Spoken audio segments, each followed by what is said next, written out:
기독교에 대한 두 가지 잘못된 견해가 있습니다. 두 가지 견해가 있는데 첫 번째는 기독교를 율법주의로 이해하는 견해예요.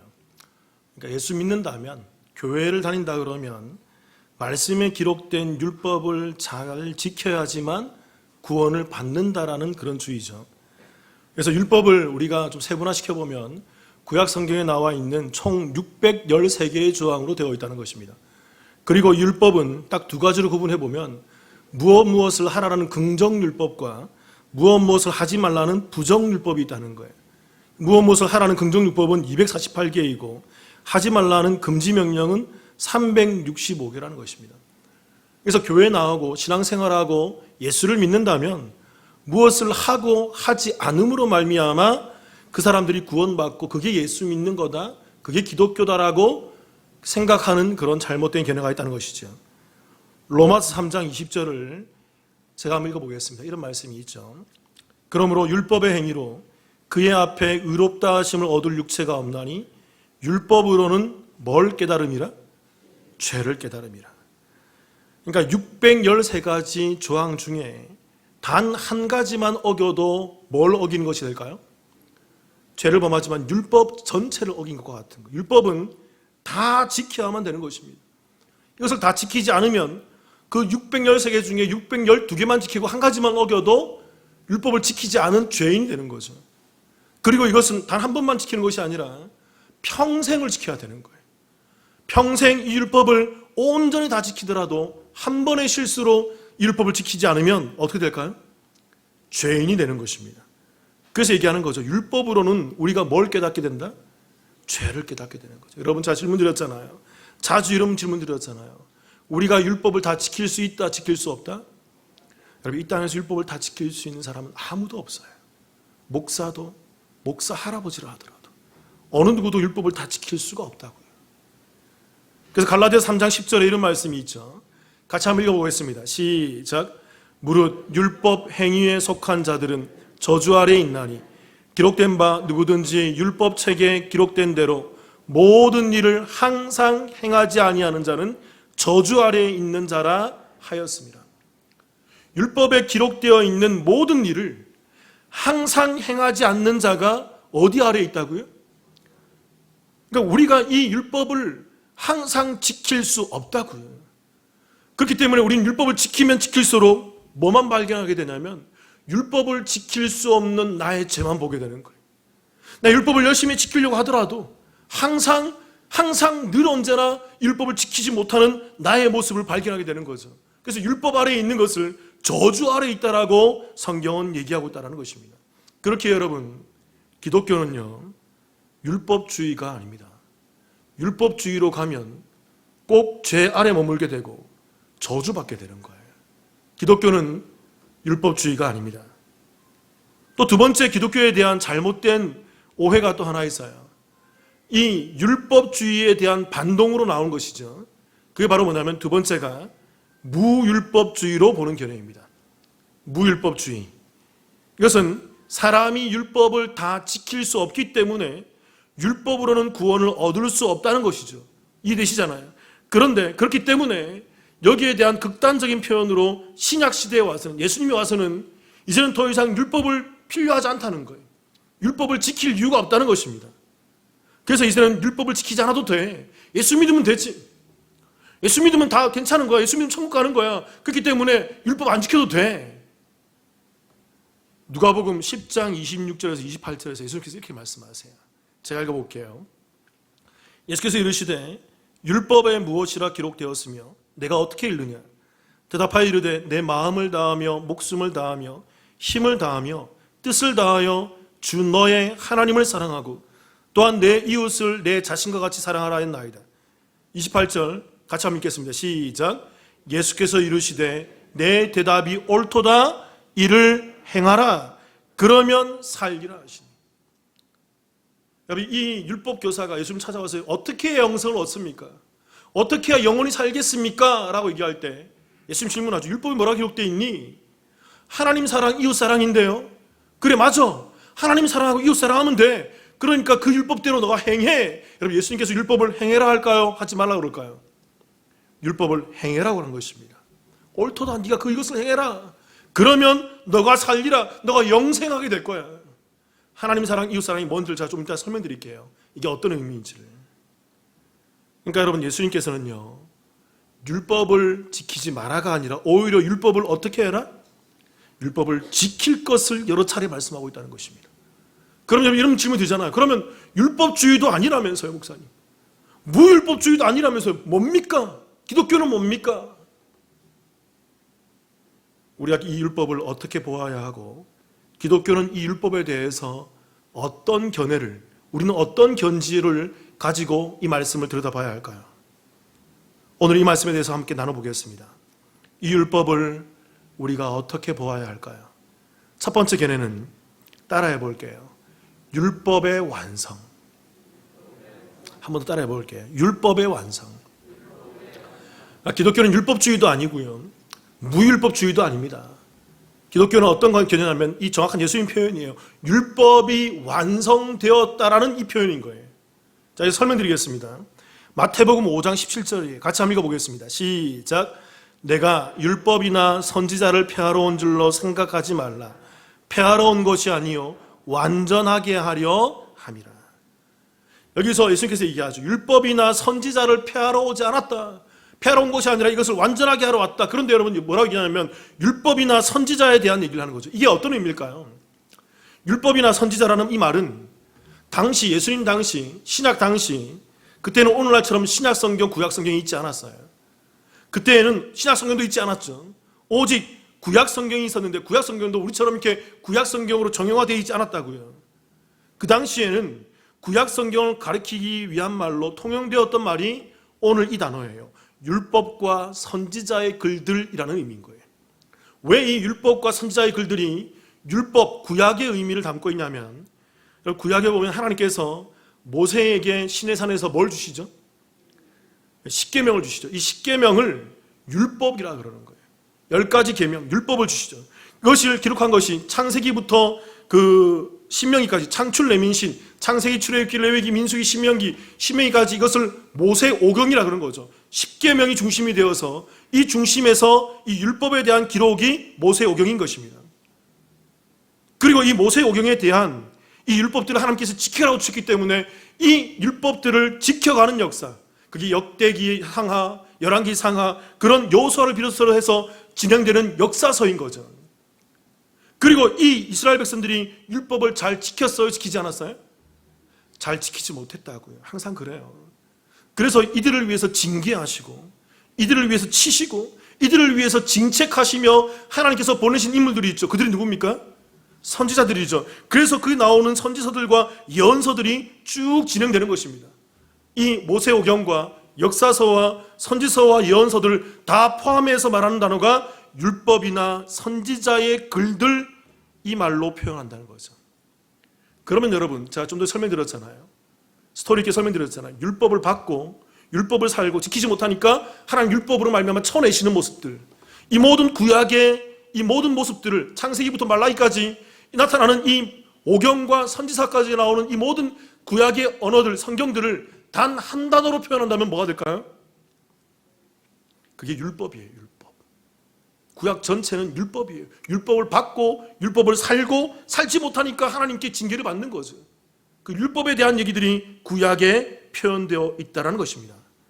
그런데 오늘 예수님께서는 이렇게 말씀하시죠.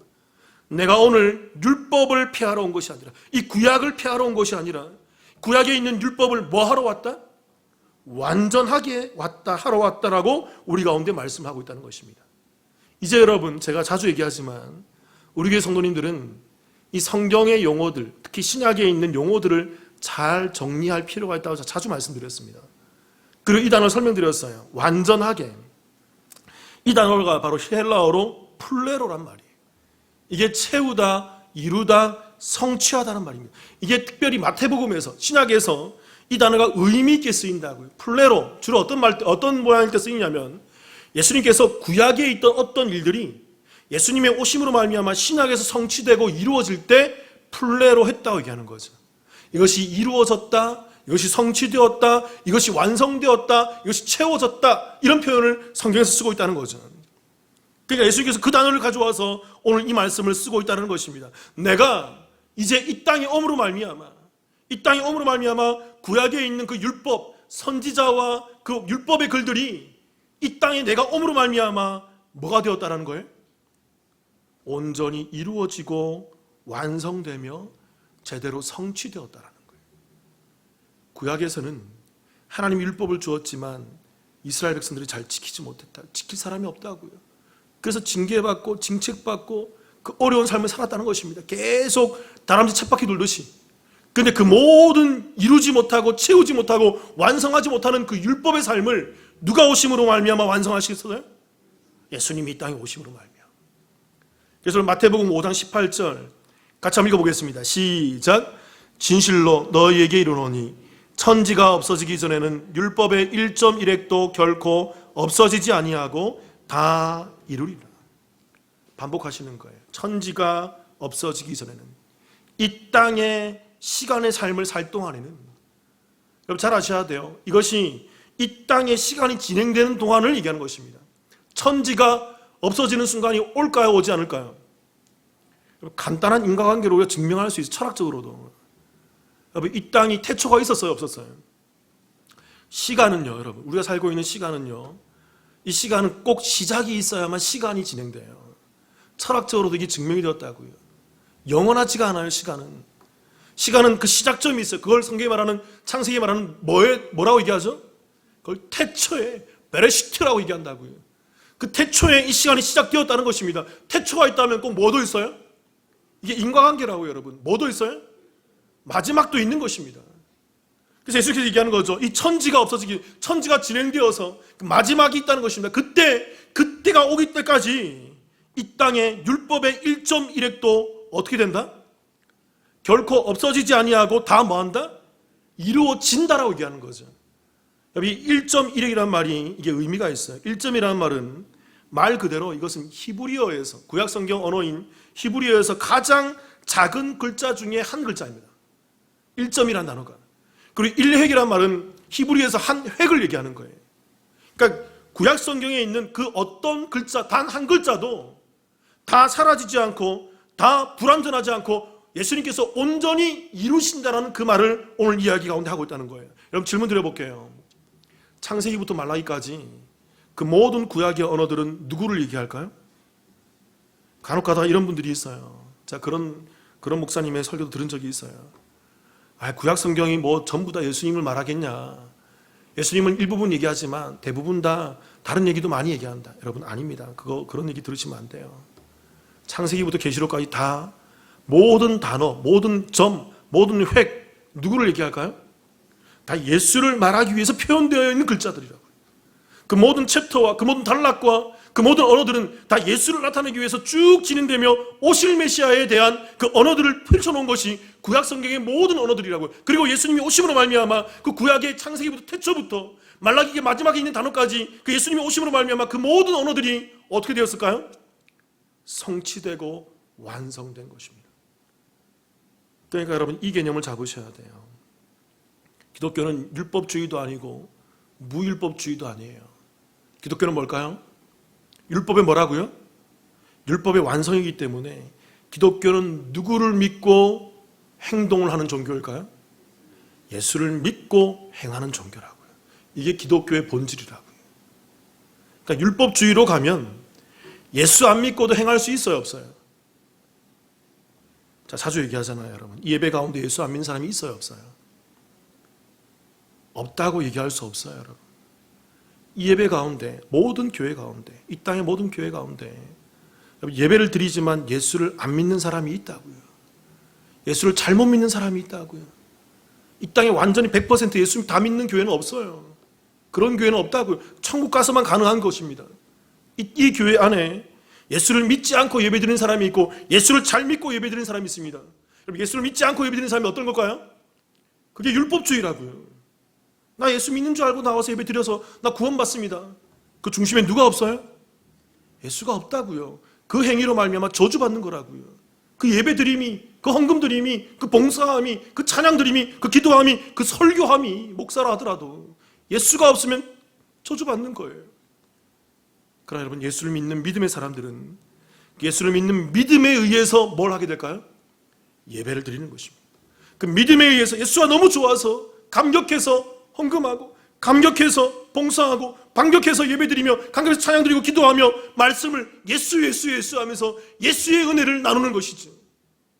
그게 기독교의 율법의 완성으로서의 행위적인 모습이라는 것입니다. 사랑하는 성도 여러분, 저와 여러분이 예수 믿는 믿음 안에서 의미 있는 믿음의 행위를 하기를 주님의 이름으로 축원합니다. 율법을 어떻게 보아야 할까요? 두 번째는요, 율법과 성막을 보면 우리가 알 수 있어요. 이 성경에 나와 있는 율법과 성막을 잘 이해하면 예수님의 율법의 완성이 어떤 의미인지를 우리가 잘 알 수 있어요. 자, 설명드릴게요. 매우 어려운 내용이지만 매우 상세하고 간단하고 아주 자세하게 제가 설명드리겠습니다. 율법은 크게 세 가지로 우리가 구분할 수 있어요. 율법은 몇 가지로 구분할 수 있다? 세 가지입니다. 도덕법, 민법, 제사법이에요. 이게 구약의 율법 전부 다예요. 도덕법이라는 것은 대표적으로 십계명을 말하는 것입니다. 십계명, 몇 계명이죠? 몇 가지 계명이죠? 10가지 계명 중에 제1계명부터 4계명까지는 누구를 향한 계명일까요? 하나님 사랑에 대한, 하나님을 어떻게 사랑할 수 있는가, 그 사랑에 대한 계명이 1계명부터 4계명까지예요. 그리고 5계명부터 10계명까지는 누구를 향한 계명일까요? 이웃을 어떻게 사랑해야 되는지. 그래서 여러분, 하나님 사랑, 이웃 사랑이 율법의 정점에 있는 거예요. 아까 말씀드렸잖아요. 율법 교사에게 율법에 뭐라 기록되어 있니? 10계명입니다. 그 말을 요약한 것이 하나님 사랑, 이웃 사랑입니다라는 이 말로 요약할 수 있다고요. 하나님을 어떻게 사랑해야 되고 이웃을 어떻게 사랑해야 되는지, 이게 율법의 크고 첫째 되는 계명입니다. 요약되는 그 핵심이라고요. 그리고 두 번째, 율법에는 민법이 있습니다. 민법은 뭐냐면 이 10계명을, 출애굽기 20장에 나오는 이 10계명을 출애굽기 21장부터 쭉 풀어놔요. 하나님을 어떻게 사랑하고 이웃을 어떻게 사랑하며 쭉 수백 개의 조항으로 풀어놓는 것이 바로 이 민법인 것이죠. 그렇기 때문에 민법은 어디에 포함되어 있을까요? 민법은 어디에 포함되어 있을까요? 도덕법인 10계명에 포함되어 있어요. 10계명을 풀어놓은 게 뭐라고요? 도덕법을 풀어놓은 게 뭐라고요? 이해가 안 되십니까? 다시 들어보세요. 집에 가서 유튜브로. 이 도덕법 10가지를 10계명을 풀어놓은 게 민법이고 수백 개 조항인데, 이 민법은 도덕법에 포함되는 거라고요. 그래서 도덕법과 이 민법은 하나인 율법을 설명하는 거라고요. 그럼 제가 이제 질문 드리잖아요. 항상 여러분께. 이 수백 가지 율법, 613가지 율법을 지킬 수 있다, 지킬 수 없다? 지킨 사람이 있다, 없다? 다 못 지키고 지킨 사람 없기 때문에 이들은 그럼 어떻게 되는 것입니까? 율법 다 지키지 못하기 때문에 어떻게 돼요? 성경으로 의하면 죄인이 되고 하나님 끊어지고 저주받고 죽어버리는 거예요. 영벌하는 거라고요. 그래서 이들을 구원하기 위해서 세 번째 필요한 법이 있죠. 그게 무슨 법이라고요? 그게 바로 제사법이라고요. 십계명과 도덕법을, 그 도덕법과 민법을 지키지 못하는 그 백성들이, 아, 내가 하나님 말씀을 어겼네. 그럼 어떻게 해야 되지? 끊어지는 것이 아니라 재물을 가지고 성막으로 가는 것입니다. 제사장 앞에서 그 재물을 잡고 그 재물을 잠으로 말미암아 내 죄를 사함 받는 거예요. 이게 바로 율법과 도덕법과 민법과 제사법의 관계인 것입니다. 여러분, 이것이 하나가 될 때 우리가 온전해질 수 있는 거예요. 여러분, 이것을 제가 강의할 때, 성막 강의할 때 설명을 드렸습니다. 율법과 성막으로 설명드렸어요. 질문 드려볼게요. 강의 들어보신 분들. 하나님께서 시내산에서 주신 것이 첫 번째가 뭐죠? 십계명이죠. 십계명만 주셨어요. 또 뭘 주셨어요? 많은 분들이 성경을 잘 모른다 그랬죠, 제가. 저도 그런 줄 알았어요, 여러분. 근데 공부를 해보니 그렇지 않더라고요. 시내산에서 하나님께 주신 게 십계명만 아니라 또 뭘 주셨어요? 성막도 주셨다고. 이게 율법과 은혜라고요. 왜 그러냐면 십계명을 지키지 못하는 그 백성들이 하나님 알고 계셔요. 그래서 성막을 주시면서 그 계명을 지키지 못한 자들이 성막에 들어와서 뭘 하는 것입니까? 제사를 드림으로 말미암아 그들의 죄를 사함을 잊게 만드는 것이 율법과 성막의 관계인 것입니다. 그래서 여러분, 율법과 성막은 하나가 될 때, 이것이 하나가 될 때 우리에게 은혜로 들어오는 거예요. 그런데 여러분, 문제가 하나 있죠. 내가 제사를 드리고 돌아서면 또 뭐 해요? 또 죄를 짓는다. 그럼 또 어떻게 해야 돼요? 또 재물을 선별해서 담임, 흠이 없는 그 재물을 선별해서 또 가야서 또 제사를 드려야 되는 거죠. 이게 몇 번 진행될까요? 죄 지을 때마다, 내가 악한 생각이 들 때마다, 내가 실수할 때마다, 평생 제사 드리고 또 제사 드리고 또 제사 드리고, 그래서 이스라엘 백성들이 성막 가운데에서 수십만 번, 수천만 번 그렇게 제사를 드렸다고요. 해도 끝이 없는 게 제사의 모습이라고요. 그래서 여러분, 이 땅에 그 영원한 그 모든 제사법의 완성으로 누가 오셨어요? 예수님이 오셔서 그 율법을 지킴과, 예수님이 온전히 지키셨죠. 그 제사로 말미암아 은혜를 사하는 그 제사법을 예수님 안에서 완성시켜 버리셨어요. 이게 예수님의 오심의 의미라고요. 그래서 우리가 예수를 믿는 믿음으로 말미암아 우리는 율법을 완성하고 그 제사법의 은혜로 말미암아 우리의 죄가 다 사해지고 덮어지는 그 구원, 그 복음을 우리는 누리게 되는 거라고요. 또 하나 질문 드려볼게요, 여러분. 제사법 가운데에서 제일 중요한 세 가지 기물이 있습니다. 세 가지 원리가 있어요. 제사 가운데에서 제일 중요한 게 뭘까요? 뭐가 있어야 되죠? 성막이 있어야 되죠. 성막이 있고 그 안에서 누가 일을 해요? 제사장이 일을 하죠. 제사장이 뭘 잡아요? 제물을 잡는다. 그래서 여러분, 제사 가운데서 제일 중요한 게 제물, 제사장, 성막이 중요해요. 그래서 이스라엘 백성들이 제물을 들고 와서 제사장 앞에서 제물을 잡고 제사장이 그 제물을 가지고 하나님께 들어가서 그들의 제사함을 성막 안에서 사함을 있게 만든다고요. 근데 이게 계속 반복된다고요. 반복. 죄 지을 때마다. 그런데 이 땅의 신약성경의 표현에 의하면, 히브리서의 표현에 의하면 이 땅에 영원한 성막으로 누가 오세요? 영원한 성전으로 예수님이 오신다고요. 이 땅에 영원한 대제사장으로 누가 오세요? 예수님이 오신다고요. 또 하나, 이 땅에 영원한 제물로 누가 오세요? 예수님이. 예수님 안에 그 제물과 그 제사장 되심과 성막 되심이 온전히 우리 가운데 이루어지는 거죠. 그래서 예수님 안에서 그 완벽한 성전과 완벽한 성막과 완벽한 대제사장과 완벽한 제물이신 예수님 안에서 우리의 모든 죄가 그 안에서 영원히 단 한 번, 영단번이라고 해서 영원히 단 한 번에 그 모든 것이 완성되는 것입니다. 그래서 여러분, 우리가 예수 안에서 율법을 범해도 그리스도 안에서 지속적인 효력에 의해서 우리의 죄가 사함을 입게 되는 거예요. 그게 예수 믿는 거라고요. 그게 복음이라고요. 이것이 율법의 완성의 모습인 것입니다. 그래서 여러분, 기독교는요, 따라해 볼게요. 율법을 지켜라가 아니다. 다시 한 번 더. 율법을 지켜라가 아니다. 율법을 지켰다이다. 이 차이를 이해하십니까? 내가 지키는 것이 아니라 누가 지키셨어요? 예수님이 지켜놓으셨어요. 그래서 그 예수님을 믿는 믿음 안에서 내 안에 들어온 그 빛, 그 소금, 그 예수 믿는 믿음 안에서 내가 온전한 자로 서버리는 것입니다. 그리고 그 믿음에 감격해서 예배드리는 거예요. 그 믿음에 감격해서 헌금하고, 그 믿음에 감격해서 봉사하고, 그 믿음에 감격해서 말씀을 전하며, 그 믿음에 감격해서 신앙생활을 하는 거예요. 그게 성도의 모습이라고요. 이 감격이 없고 이 감동이 없으며 이 예수의 은혜가 없는 것이 저주받을 행위라고요. 교회에서 예배 드리는데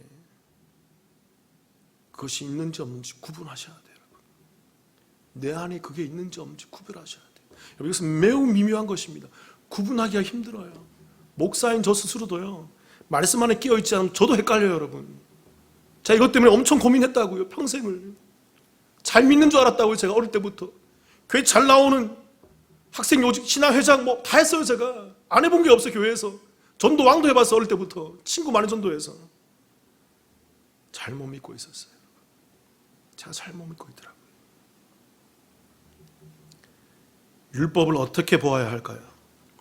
세 번째는 더 나은 의입니다. 세 번째는 더 나은 의예요. 마태복음 5장 20절 같이 한번 읽어볼게요. 시작.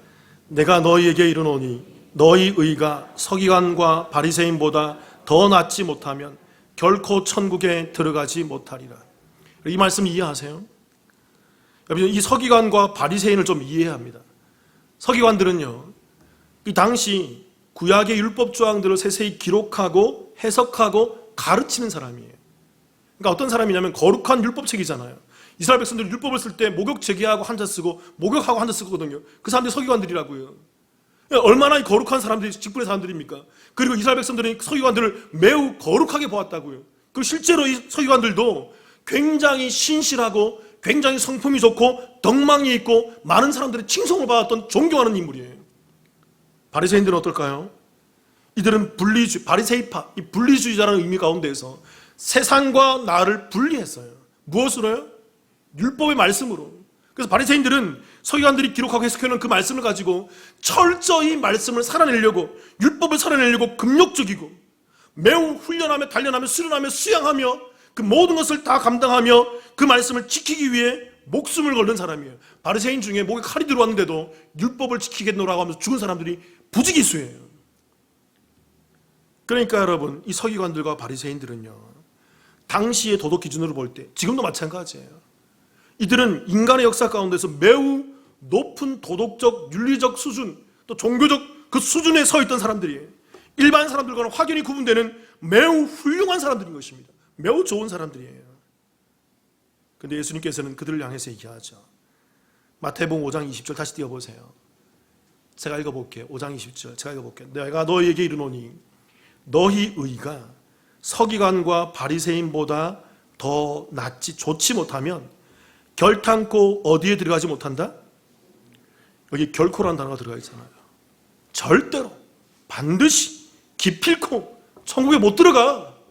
질문 드려볼게요, 여러분. 이제 우리 가운데, 저와 여러분 가운데 서기관과 이 바리새인보다 더 나은 사람이 있을까요, 없을까요? 제가 바리새인보다 더 낫습니다. 저는 천국 가는 의입니다. 저는 바리새인보다 더 나은 의를 살았고, 저는 바리새인보다 더 착합니다. 더 훌륭합니다. 제가 열심히 더 율법을 잘 지키고 있습니다. 그런 분이 있을까요? 저는 단언컨대 우리 교회 성도님 중에 그런 분 없을 거라고 저는 믿고 있어요. 저도 마찬가지예요. 목사님, 저도 이들하고 비교할 수가 없어요. 제가 이들처럼 못 살아요, 여러분. 제가 그렇게 착하지 않다고. 이들만큼 물론 착합니다, 여러분. 물론 제가 기본적으로는 착해요. 그런데 바리새인과 서기관들만큼은 아니라고요. 저도 그렇지 않다고요. 그러면 여러분, 예수님께서 왜 이 말씀을 할까요? 이게 성경의 매우 중요한 원리 때문에 그렇습니다. 자, 한 말씀 읽어드릴게요. 여러분, 누가복음 16장 15절이에요. 이 말씀을 잘 이해하셔야 돼요. 제가 읽어볼게요. 예수께서 이르시되 너희는 사람 앞에서 스스로 옳다 하는 자들이나 너희 마음을 하나님께서 아시나니 사람 중에 높임을 받는 그것은 하나님 앞에 미움을 받는 것이니라. 다시 한번 읽어볼게요. 같이 한번 읽어볼게요. 시작. 예수께서 이르시되 너희는 사람 앞에서 스스로 옳다 하는 자들이나 너희 마음을 하나님께서 아시나니 사람 중에 높임을 받는 그것은 하나님 앞에 미움을 받는 그것이니라. 여러분, 이거 표면적으로 읽으면 좀 이해하기가 어려워요. 좀 오해하게 되어 있습니다. 자, 자세히 설명드릴게요, 여러분. 바리새인들을 향해서 얘기하는 말이에요. 예수님께서 이 말씀은 너희는 사람 앞에서 스스로 옳다 하는 사람이라는 거죠. 무슨 말이냐면 바리새인들은 사람들 앞에서 스스로 사람들이 옳다 하는 일을 많이 하는 사람이라는 거예요. 교만한 사람이라는 의미가 아니라 바리새인들 사람들 앞에서 세상 사람들이 칭찬하는 일, 세상 사람들이 좋아하는 일, 그래, 참 훌륭하네, 참 대단하네, 그런 일들을 많이 하는 사람이라는 것입니다. 그러니까 사람의 생각에 바리새인들은 옳은 일들, 사람이 세상의 가치 가운데서 옳은 일들을 많이 하는 사람이라는 거예요. 그러니까 여러분 잘 이해하셔도, 바리새인들은 좀 전에 얘기했지만 그들은 율법을 잘 지킴으로, 착한 일을 많이 함으로, 좋은 일을 많이 함으로, 그 계명들을 지킴으로 말미암아 구원받는다는 사상에 빠져 있는 사람이에요. 그래서 그들은 사람들이 보기에 좋은 일을 많이 하는 사람이었어요. 사람들이 보기에 착하고 옳은 일을 많이 하는 사람들이었어요. 가난한 사람 구제 많이 하고, 과부를 많이 도와주고, 고아를 도와주고, 지나가다가 어려운 사람 있으면 해서 그들을 먹이고 재워주며 살려줬던 인물들이 바로 바리새인들이었다고요. 그러니까 오늘날로 말하면 세상의 영웅들이고 세상의 성인들이 바로 이 바리새인들, 이 사람들의 유형인 것입니다. 그런데 여러분, 예수님은 이것을 지적하고 있다고요. 정확히 지적해요. 그러면서 예수님께서 하신 말씀은 이런 말씀이에요. 하나님께서는 너희의 마음을 아신다. 하나님은 그들의 뭘 보실까요? 겉으로 드러나는 행동이 아니라, 지금 여기에 드리고 있는 여러분들의 예배의 모습이 아니라, 예배 드리고 헌금 내고 이렇게 말씀 전하고 있는 이런 외형적인 모습을 보는 분이 아니에요. 하나님께서는 그 안에 있는 뭘 볼까요? 그 사람의 중심을 보시는 거예요. 그 중심을 보니까 그들 안에 누가 없다? 예수가 없는 거예요, 여러분. 바리새인들은 열심히 좋은 일 많이 하고, 율법 잘 지키고, 성경 잘 지키고, 어릴 때부터 율법 가운데서 열심히 신앙생활 잘했는데 그 안에 예수가 없어요. 예수 안 믿어요.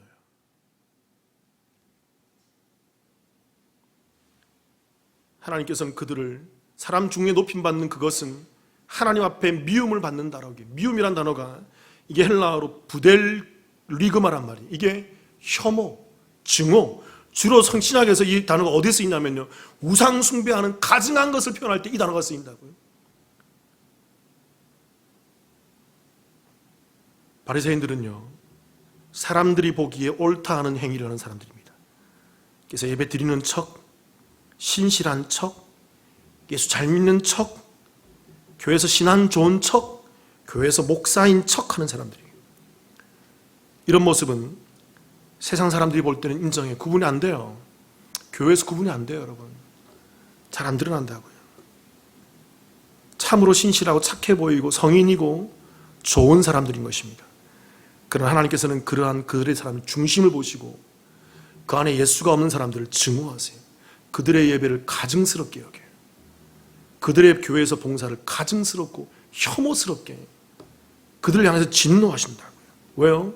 그 중심에 누가 없기 때문에? 잘 알아야 합니다, 여러분. 성경이 말하는 착함이라는 것은요, 지난주에서 계속 얘기합니다.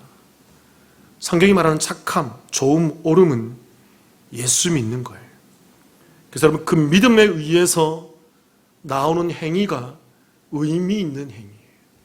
예수 믿는 믿음 때문에 내가 예배 드리는 것, 예수 믿는 믿음 때문에 행하는 것. 그래서 여러분, 교회에는요, 이 땅에 있는 모든 이 땅에 있는 교회는요, 행위가 두 가지가 있습니다. 두 가지 행위가 있다고요. 첫 번째는 누굴 믿는 믿음의 행위일까요? 예수를 잘 믿는 자들의 예배, 예수를 잘 믿는 자들의 믿음 행위가 있습니다. 두 번째 행위는 뭘까요? 열심히 그들도 예배 드리고 열심히 그들도 봉사하며 열심히 그들도 말씀을 전한다고요. 근데 그 안에 누가 없어요?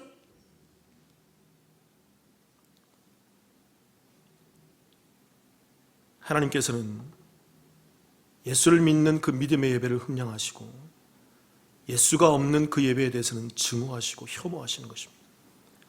잘 아셔야 돼요, 여러분. 서기관과 바리새인들이 나쁜 사람이 아니에요. 세상적으로 볼 때는 매우 착하고 귀하고 훌륭한 사람들입니다. 참 좋은 사람들이에요. 누가 봐도 친구로 삼을 만큼 참 바른 사람들이에요. 올곧은 사람들이라고요. 호감이 가는 인물들이라고요. 그러나 그들 안에는 누가 없다고요? 예수가 없다고. 그래서 예수님께서 그들을 향해 저주하는 것입니다. 그들이 잘못 알고 그들이 잘못 믿고 그들이 잘못 살고 있다는 것이 거기 끝나는 게 아니에요. 그들이 거기서 잘못 가르치고 있어요. 이래야 구원받는 거야. 저래야 구원받는 거야. 예수 믿는 사람은 이래야지. 구원받는 사람은 이래야지. 매우 교묘한 사단적 모습이에요. 겉으로 드러나지 않는 모습인 것입니다. 그러나 그들의 중심에는 예수 믿는 믿음의 흔적이 없어요. 예수 믿는 믿음의 간정이 없어요. 예수님 때문에 살았던 믿음의 흔적이 없다고요. 여러분 잘 생각해 보세요. 나를 한번 돌아보세요. 옆 사람 생각하지 말고 나를 돌아보세요, 여러분. 내가 예수님 때문에 살았던 흔적이 있는가? 내가 예수님이 너무 좋아서, 예수님이 너무 감격해서, 나를 구원한 게 너무 좋아서 예수만으로 만족할 수 있는 그 믿음 가운데 있는가? 그것 때문에 감격해서 이 예배 가운데 나와서 깨어서 기도하며 찬양하며 하나님께 예배 드리고 있는가? 다시 마태복음 5장 20절 같이 한번 읽어볼까요? 시작. 내가 너희에게 이르노니 너희 의가 서기관과 바리새인보다 더 낫지 못하면 결코 천국에 들어가지 못하리라. 여러분 이 땅에는요, 단언코 얘기할 수 있습니다. 서기관과 바리새인보다 나은 사람이 없어요. 그렇기 때문에 아무도 천국 들어갈 수 없습니다. 그러나 유일한 한 가지, 누구의 의? 예수 그리스도의 의. 그게 율법의 완성. 바리새인도 율법을 완성을 못 시켰다고요, 여러분. 율법을 완전히 다 지키지 못했다고요. 그래서 여러분 바리새인들의 그런 기록에 보면요, 이게 습관적으로 거짓말이 나고 습관적으로 율법을 어기니까 바리새인 중에 입을 꼬맨 사람이 있어요. 생으로 마취를 안 하고 안 하려고 하는데 자꾸 범죄하니, 입술이 범죄하니까 그거 말하지 않게 입을 담아도 안 되더라고요. 자꾸 나오더라고요. 그래서 입을 꼬맨 사람이 있어요. 그래도 안 되더라는 것이 그대로. 이런 의로는 구원받을 사람이 없어요. 오직 율법의 완성으로 와서 성막 가운데 그 제사함으로 영원한 제사로 우리를 덮어주시는 누구의 은혜? 예수 그리스도의 그 성막 되심과 제물 되심과 제사장 되심의 그 은혜로 말미암아 우리가 그 율법을 완성한 바리새인과 서기관보다 더 나은 의로 이 땅에서 구원을 받게 되는 것입니다. 이게 천국에 가게 되는 의인 거예요. 그래서 여러분 이게 복음인 거예요. 제가 여러분께 누누이 얘기합니다. 그저 교회에 나와서 예배만 드리지 마시고, 교회에 나와서 그냥 이렇게 예배 참여했다고 만족하지 마시고, 예배 가운데 각성을 하셔야 돼. 각이나 정말 내가 예수를 믿고 있는가? 예수가 내 안에 있는가? 정말 내가 예수님 때문에 만족할 수 있는가?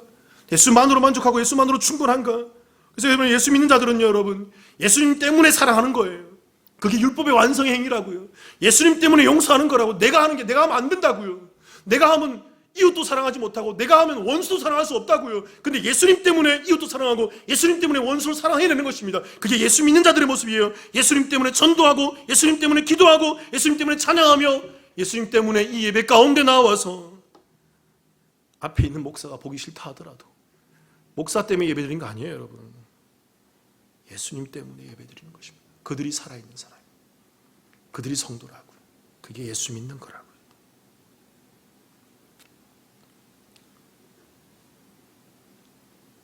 사랑하는 여러분, 저와 여러분이, 그 나와 우리 가정이, 우리 남북교회가 이 예수 믿는 자들이 많아지기를 주님의 이름으로 축원합니다.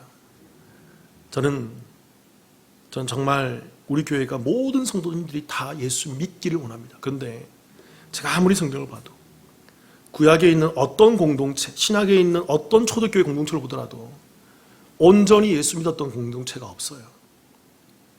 여러분, 이것은 우리가 죽을 때까지 그것은 분명히 그렇게 될 것입니다.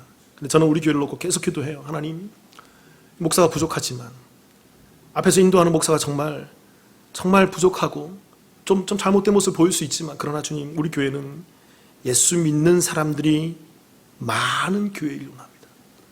여러분, 이 비율이 거꾸로 되면요, 교회에서 분란이 일어나요. 교회에서 문제가 일어난다고요. 뭘 해도 힘들어요. 뭘 해도 어렵다고요. 예수 안에서 예수 믿고 믿음으로 예배드리며 믿음으로 기도하며 믿음으로 찬양하며 믿음으로 의미 있는 행동을 하는 저와 여러분, 우리 남북교회이기를 주님의 이름으로 축원합니다. 같이 한번 기도하시겠습니다.